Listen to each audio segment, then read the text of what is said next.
This place might not be as famous as Rio or Sao Paulo, and it doesn't have as many stadiums. However, it's certainly a case of quality over quantity. Here are the stadiums and arenas of Belo Horizonte. Arena Independencia. Speaking of independence, shortly after this stadium opened, it hosted games at the 1950 World Cup, including a game where the US beat England 1-0. It was their first ever win against their former overlords, and I assume this is what Independence Day commemorates. Anyway, the stadium was initially built for that World Cup, but was almost entirely rebuilt in 2012. It didn't host any games at the 2014 World Cup though, in case you were wondering. I do quite like the new design that includes steep triple-tiered stands on 3 sides, and a much smaller stand to the east which allows for a little bit of a view out to the city. Arena Juscelino Kubichek. This place is home to a club called Minas Tennis Club, who, as the name might suggest, primarily play volleyball in here.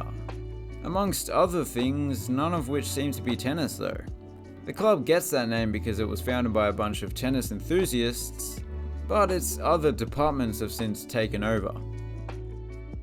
Come to think of it, the layout in here is quite similar to Arena Independencia, except the smaller end offers a view of a screen and not a skyline. Mineirao.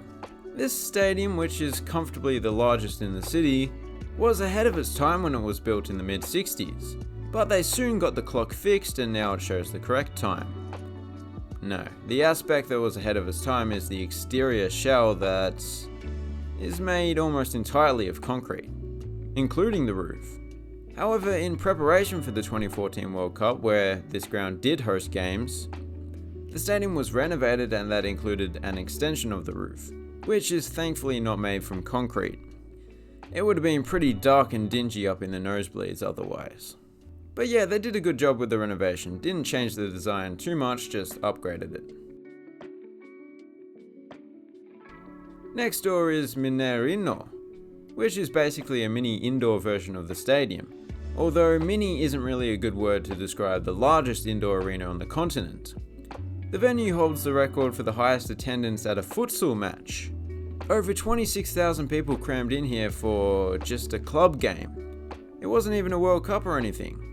You can see that it achieves this huge capacity with an unconventional overhanging top tier. Given the similarity in the external design, you could be mistaken for thinking that this was built at the same time as Mineirao. But no, it's 20 years younger. Arena Hall. That is a very generic name for what is a very distinctive building. The construction was partially funded by the students of the university that it backs onto, although it took so long to build that those students were seasoned veterans in their respective fields by the time it opened. That's a bit of an exaggeration, but it took a while. As you can probably tell just by looking at the interior, this place was designed to host concerts and shows, but it does a good job hosting volleyball as well. Arena MRV. Having opened in October of last year, this is the newest stadium in the city, and it's a good one. The corrugated exterior of grey and white is supposed to resemble the club's colours of black and white. It looks black at night, I suppose. The interior design leaves no doubts as to who plays here. Very busy.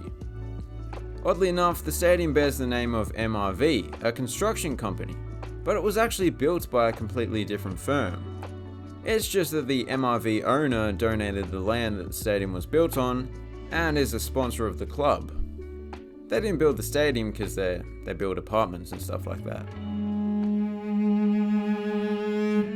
In the midst of the stadium, the rooster stood proud, before a legion of fans known collectively as the crowd.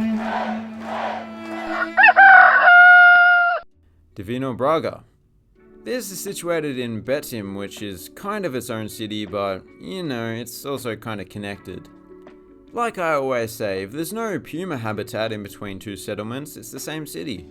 You can apply the same rule in reverse if you change the word habitat with store.